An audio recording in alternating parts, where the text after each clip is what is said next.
Now you might click on this video and think, oh, what a clickbait. Because how could Russell's season this year be better than last season? He got fewer points, finished 8th in the championship when his teammate finished 3rd, crashed a lot, and made far too many mistakes. But let me tell you, there are some aspects that we have overlooked a lot this season. And I'm going to give you 3 reasons why George's season this year was actually better than his season last year. The first reason, quali pace. Qualifying pace is what is usually used to compare teammates.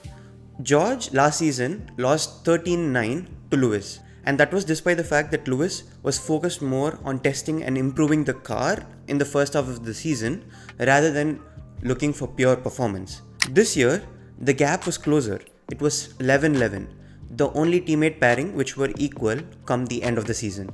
And if we include even sprint shootouts into the equation, George was 15-3 against Lewis, beating the driver with the most pole positions in F1 history.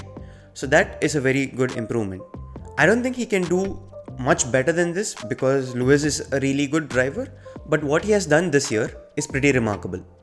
Second reason, race pace. Now on paper, Russell's race pace in 22 was actually better than Lewis by a small advantage of 600ths. But most of this is due to the fact that when you do the race pace calculations, you don't account for the fact that drivers are getting stuck behind backmarker cars. At the start of last season, Lewis was fighting through the pack, like in Saudi, in Imola, and in Baku, and that made his pace look bad. But when you compare Russell and Lewis in clean air in 2022, the sample size becomes smaller, but you see that George was only quicker in Brazil. Now moving forward to this year, George actually has been quicker than Lewis in some occasions. And when you remove all the outliers and compare their pace in clean air, they were actually level on pace on average.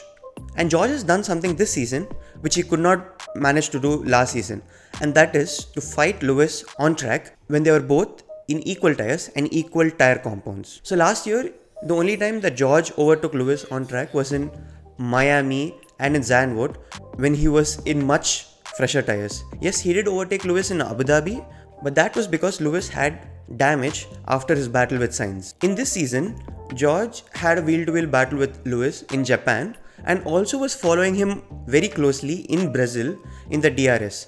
And both those cases show that he had the quicker pace. Overall, there were just many more races this season where he was quicker than Lewis than he was last season. And the third reason, luck.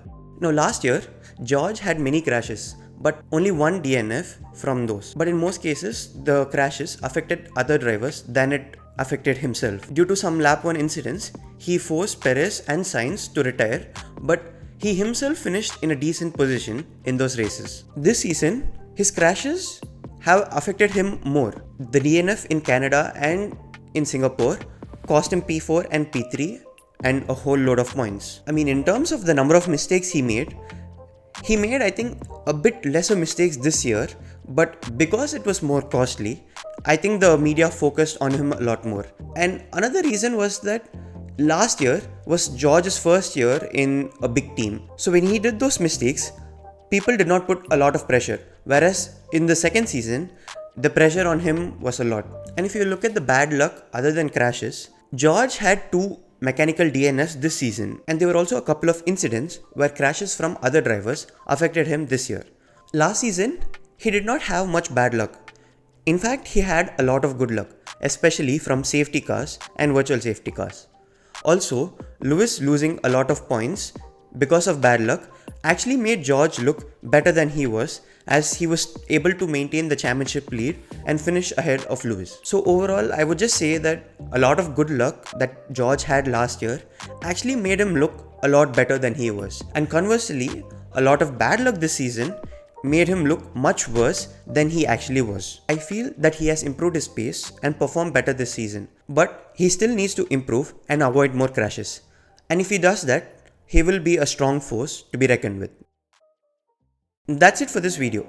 If you want to know who was quicker between Gasly and Ocon, subscribe to this channel and I will see you next week.